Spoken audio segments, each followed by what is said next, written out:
Bonjour et bienvenue dans ce point bourse du 14 novembre 2022. Je rappelle que les informations et analyses données sur cette chaîne sont données à titre indicatif et ne peuvent pas être considérées comme un conseil en investissement. L'investissement en bourse est risqué, vous êtes responsable de tous les investissements que vous faites. Alors le CAC aujourd'hui qui prend 0,2% au cours d'une séance tout de même assez volatile. On va le regarder en minutes, hein. On a l'ouverture ici en gap haussier. Donc pendant la matinée, on est monté jusqu'à 6630. Puis finalement, on a rendu une partie, voire tout ce qu'on avait gagné quasiment, jusqu'en fin de matinée. Puis on est remonté. Puis l'ouverture des États-Unis ici vers 15h30, ça s'est un peu excité. On a eu beaucoup d'échanges assez violents. On est monté très haut ici pour mettre un nouveau point haut à près de 6600. Et ensuite, on a tout rendu. Donc on finit quand même positif, mais sur une petite note négative, hein, en fin de séance. On va revenir au journalier, on regarde le CAC. Donc qu'est-ce qui se passe en journalier? Voilà, qu'est-ce qui se passe sur le CAC? Il est toujours là au niveau de son ancienne résistance, hein. Pour l'instant, il est juste au-dessus, à 6582, donc il est à 6609. Mais on va zoomer, ça commence à s'essouffler un peu, hein. On a des chandeliers avec des petites mèches hautes. On réintègre aujourd'hui les Bollinger, même si avec la mèche on est allé au-dessus, on est dedans. Et on voit que le rebond commence à faire long feu un petit peu. Donc qu'est-ce qui va se passer sur les marchés?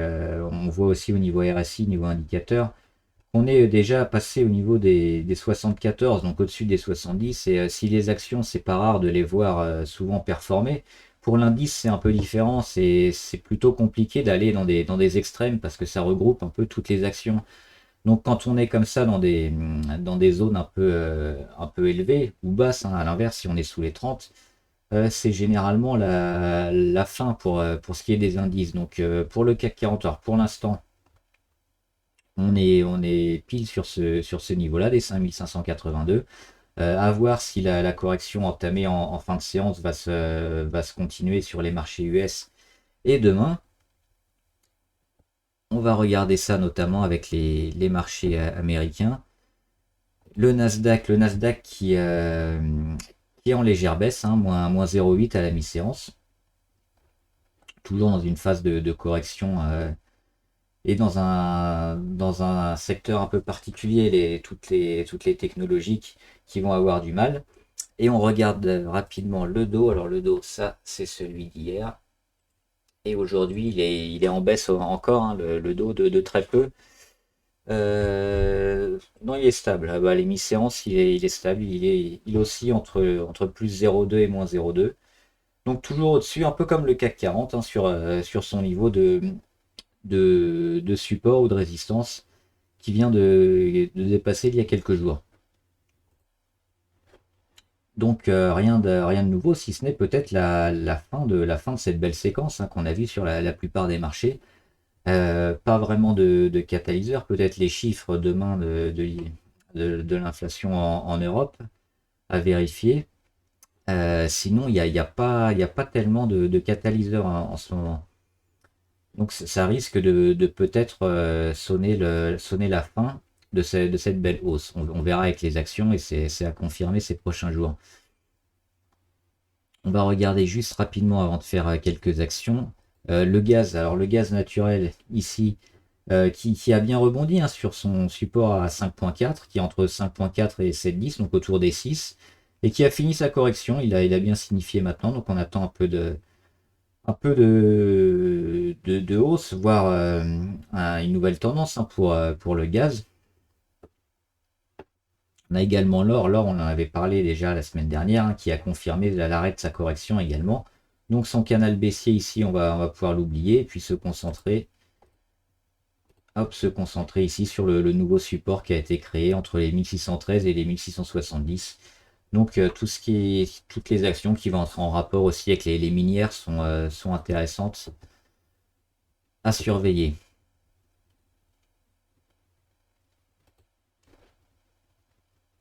Allez, on regarde les actions. Alors Ferrari, on n'a pas encore de. Moi, j'ai pas pris position parce qu'on arrive sur une petite résistance ici à 212, hein. On avait cassé ici la petite oblique très court terme. On est au-dessus de toutes les moyennes, donc ça c'est intéressant, mais on retrouve une résistance à 212 qu'on n'arrive pas à passer pour l'instant. Donc c'est vraiment cette zone-là.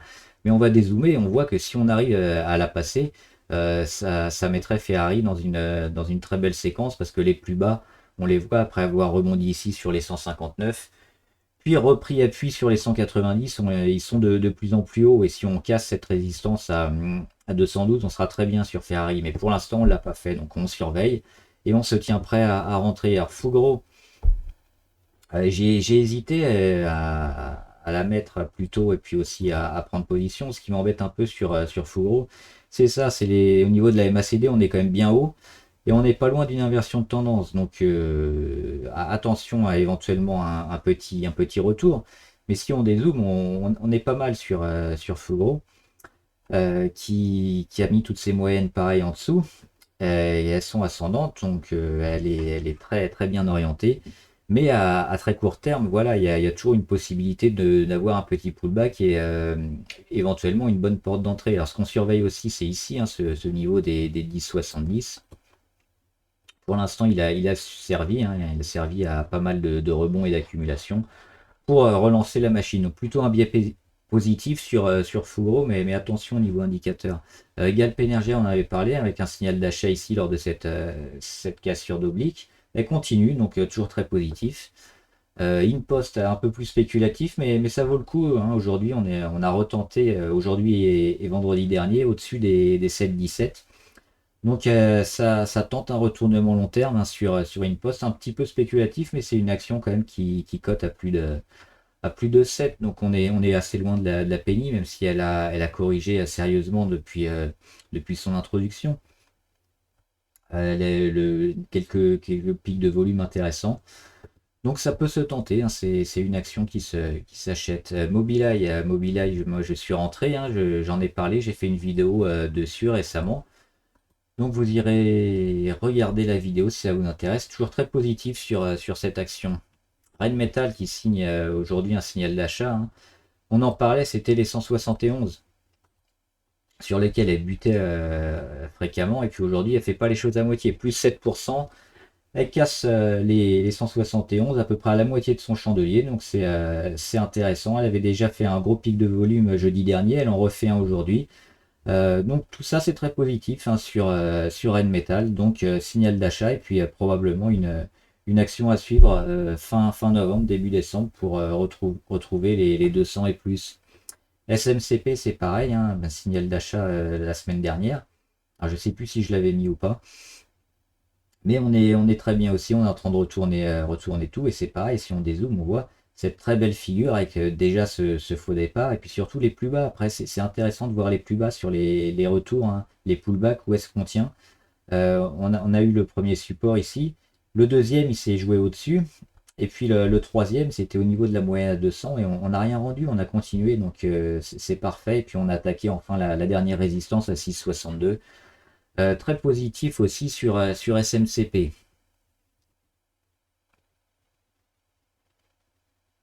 Vinci, alors Vinci, on arrive au bout là, on arrive sur l'oblique. Niveau indicateur, on n'a pas d'inversion de tendance, mais on est très proche, hein, on l'aura probablement demain. Attention sur Vinci si vous êtes encore en position. Ça mérite probablement une petite correction.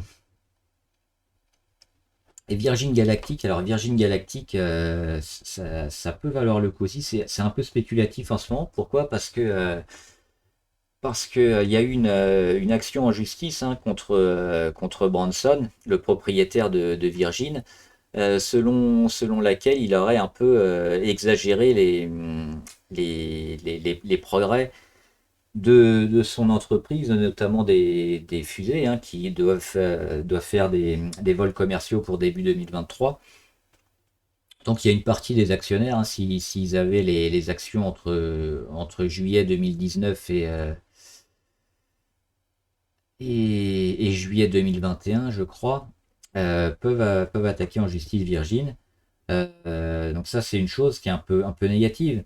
Mais sinon, sur le positif, c'est qu'on se rapproche de 2023. On n'a pas eu d'annonce récemment sur les vols, mais le calendrier est toujours le même, hein. A priori, pour le printemps, en tout cas le premier semestre 2023, on devrait avoir ces vols commerciaux. Alors, cette action, elle va probablement bondir dès qu'on aura des annonces. C'est-à-dire que si on a un nouveau retard encore, alors pas une annulation, je pense qu'on va pas quand même faire une annulation, parce qu'il y a eu des frais quand même engagés assez énormes de la part de Virgin, qui va pousser son projet jusqu'au bout. Mais on pourra avoir éventuellement un retard, donc ça pourrait faire baisser le titre, donc ça serait le point négatif. Mais maintenant, le point positif, ce serait l'annonce de la date des premiers vols commerciaux. Et comme c'est prévu pour relativement proche maintenant, hein, c'est mars, avril, mai 2023 a priori, l'annonce, elle devrait se faire quelques mois avant. Donc quelques mois avant, c'est bientôt. Donc il faudrait commencer à se placer maintenant pour jouer cet effet annonce et avoir un rebond énorme sur l'action. Virgin, on voit qu'elle cote aujourd'hui autour des 5, hein, 5,50. Elle a coté à plus de 60, donc même si on prend la moitié ici sur les 30, on a du 500%, hein. On fera du x6 en retrouvant ces niveaux-là de l'été 2021. Euh, donc il y a spéculatif évidemment, mais il y a certainement un bon coup à jouer en cette fin d'année en attendant l'annonce des vols commerciaux. Alors avant de faire les valeurs abonnées, on va regarder juste quelques actions qui ont été intéressantes aujourd'hui. Il y a Avancium, oui, qui est toujours en signal d'achat. Moi, je n'y suis plus, mais toujours correct, hein. Là, on se rapproche d'une zone intéressante avec la moyenne à 200 et puis une oblique sur les plus hauts de l'après-breakout. Donc, toujours intéressant à suivre, hein, Avancium. Il se passe pas grand-chose, mais on peut tenir.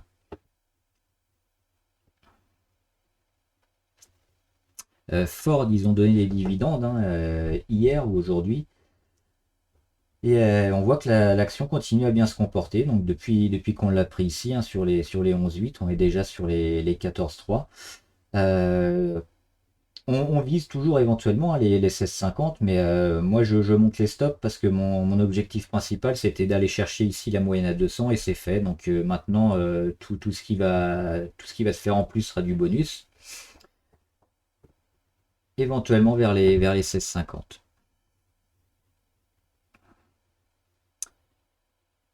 JC Deco, bah, c'est la très grosse perte du jour, hein, plus 3,7. Bah, on continue de monter les stops, hein, sur JC Deco. Là, pareil, elle a atteint quasiment aujourd'hui, hein, de peu. Alors, elle n'a pas exactement atteint, il manque encore quelques centimes, mais son premier objectif sur sa moyenne à 200. Donc, toujours dans une optique un peu prudente, parce que si on voit qu'il y a une grosse phase de correction et une pression vendeuse intéressante sur le titre, importante, pardon, sur le titre. Donc les hausses comme ça sont soumis à correction évidemment, mais les volumes sont toujours très intéressants. Donc moi ce que je vais faire c'est mettre des stops, monter les stops, probablement autour des 16,30 ou des 16 par là, et puis voir si JC Deco elle peut continuer à monter parce qu'elle là elle est partie pour faire quelque chose d'assez énorme.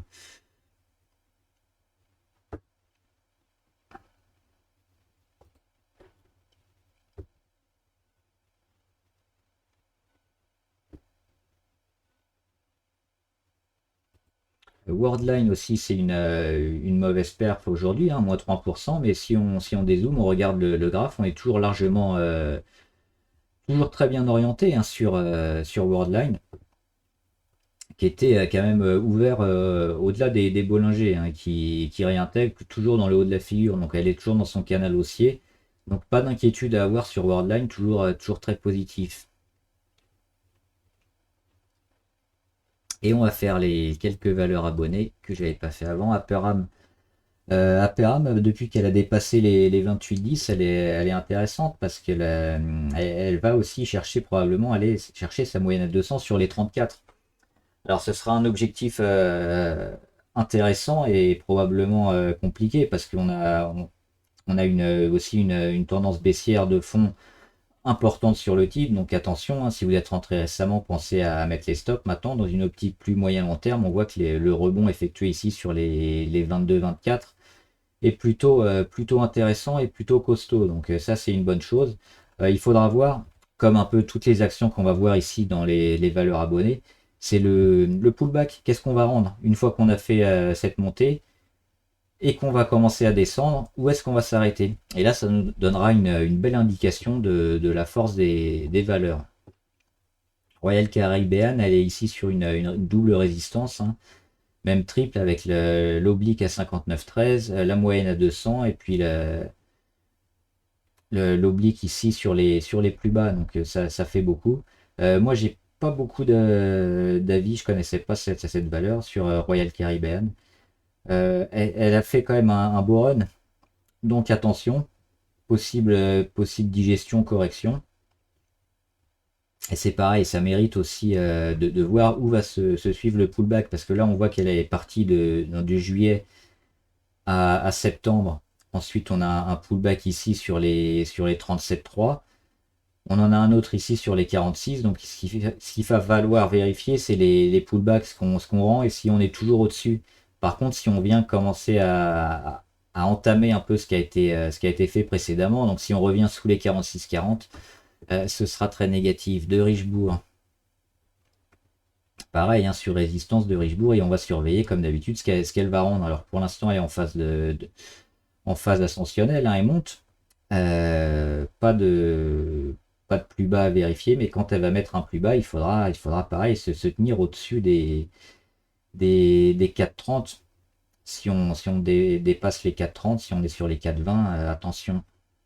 GlaxoSmithKline, bah là on est dans cette phase de correction justement autour de la moyenne à 50, donc on épouse à nouveau l'oblique de correction qu'on a cassé. Donc c'est ça, ce qu'il ne faut pas aller trop chercher, c'est les 30,15 ou les 31,15 par là, c'est cette zone-là. Parce que l'inversion de tendance, on l'a déjà eu, on est en phase de correction. Donc c'est cette phase-là qui va nous donner la force de l'action. ICAD, elle est en direction de sa moyenne à 200, peut-être vers les 47, et puis c'est pareil, on verra la force du pullback. Un ETF sur l'eau, AWAT. Alors AWAT est intéressant au niveau de la volatilité, on le voit ici, des plus hauts de plus en plus bas, des plus bas de plus en plus haut aussi, donc il va y avoir une perte de volatilité, on attend le prochain plus bas. Et après la cassure d'un de ces niveaux pour nous donner un sens. Parce que là, ce qui est intéressant, c'est qu'on voit qu'on a une belle phase de congestion. Toutes les moyennes sont un peu rassemblées ici. Donc quand ça va partir d'un sens ou dans l'autre, ça sera intéressant de se positionner. Pour l'instant, c'est un peu tôt, ça mérite l'observation. Nexity, c'est pareil. On a une belle phase de rebond ici sur les 19. On a attaqué la première résistance qu'on a passée, on en a une deuxième ici sur les 24, mais toujours dans une pression, grosse pression vendeuse. Donc ce qu'on va surveiller, c'est les pullbacks, hein. On peut les noter. On a un premier ici à peu près. Donc il faudra voir où est le prochain. Et puis si on casse les pullbacks un à un à la baisse, ce sera un signe négatif. Rheinmetall, on l'a fait. Et showroom privé, bah c'est parfait, hein, depuis, alors on avait déjà ici un éventuel premier signal d'achat sur les 1,43 et un deuxième ici, hein, sur les 1,69 qu'on a cassé. On voit que showroom privé, phase de correction, ensuite phase de support et ensuite phase de retournement. Donc là, elle a tout fait dans l'ordre. Les volumes sont là, hein, depuis quelques jours, donc suivi de tendance, on est parfait. Qu'est-ce qu'on surveille éventuellement pour sortir? La moyenne à 20 jours, elle est ici, pour l'instant elle est sur les 1,7 et elle va continuer de monter, donc le jour où on viendra retester cette moyenne, on se posera la question. Pour l'instant il n'y a rien à faire. Voilà, j'espère que la vidéo vous a aidé. N'hésitez pas à mettre en commentaire, hein, les valeurs que vous suivez, et puis éventuellement les pépites aussi auxquelles vous croyez. On les analysera ensemble et puis on en discutera. Bon trade, à plus!